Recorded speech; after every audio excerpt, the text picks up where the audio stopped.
Viewers, সময়ের প্রয়োজনে আমরা আমাদের সন্তানাদি এবং প্রিয়জনের হাতে তুলে দিচ্ছি স্মার্টফোন, কিন্তু আমরা নিজেরাও জানি না তারা ফোনটা কোন কাজে ইউজ করছে।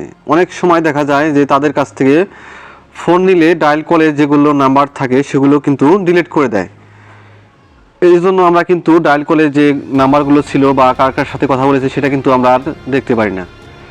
কিন্তু ভিউয়ার্স, আপনি চাইলে কিন্তু আপনার মোবাইল ফোনের মাধ্যমে কিন্তু দেখতে পারবেন যে সে কার কার সাথে কথা বলেছিল এবং কি 2-3 মাস আগেকার কল লিস্টও কিন্তু আপনি খুব সহজেই বের করতে পারবেন। অনেক সময় আমাদেরই প্রয়োজন হয় কল লিস্ট বের করার জন্য।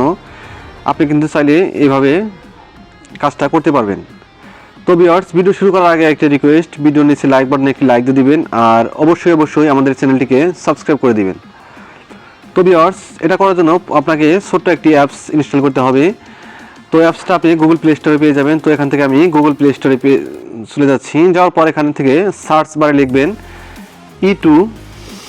E2 PDF। আমি লিখে দিচ্ছি E2 PDF। লেখার পর এটা সার্চ করবেন, করার পর উপরে যে একটা অ্যাপসটা আসছে সেটাকে জাস্ট ইনস্টল করে নেবেন।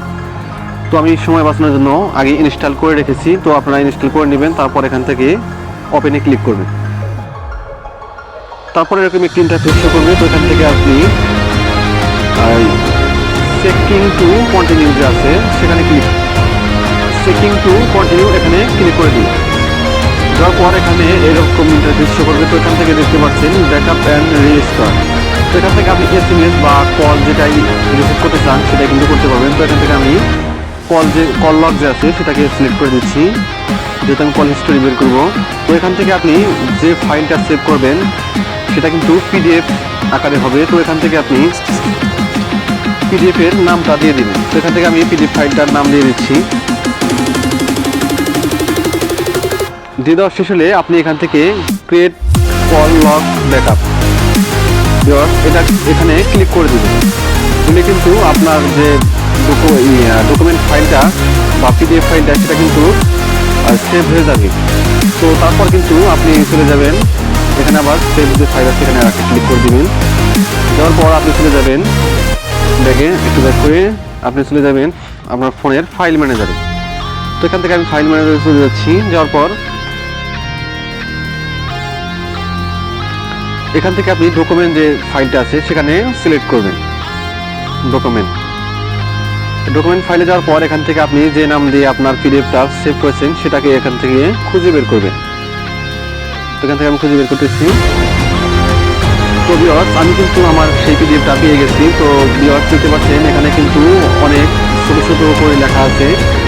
তো ভিউয়ার্স, এটা আমি আর বড় করে না দেখাচ্ছি। তো আপনারা কিন্তু এভাবেই কল লিস্ট 1 মাসের বা 2 মাস 3 মাসের কিন্তু কল লিস্ট অতি সহজেই বের করতে পারবেন। এই কল লিস্টও কিন্তু আপনি যদি বের করতে পারেন তাহলে কিন্তু কে কখন কোথায় কথা বলতেছে সেটা কিন্তু আপনি নজরদারিতে রাখতে পারবেন। তো ভিউয়ার্স, এই হলো আমার আজকের ভিডিওটা যদি কাজের হয়ে থাকে তাহলে একটি লাইক দিয়ে দিবেন। আর এরকম প্রয়োজনীয় ভিডিওগুলো কিন্তু আমাদের ইউটিউব চ্যানেল এবং ফেসবুক পেজে প্রতিদিনই আপলোড হচ্ছে। তো ইউটিউব চ্যানেলটাকে সাবস্ক্রাইব করে দিবেন আর পেজটাকে ফলো দিয়ে দিবেন। ধন্যবাদ এতক্ষণ সাথে থাকার জন্য।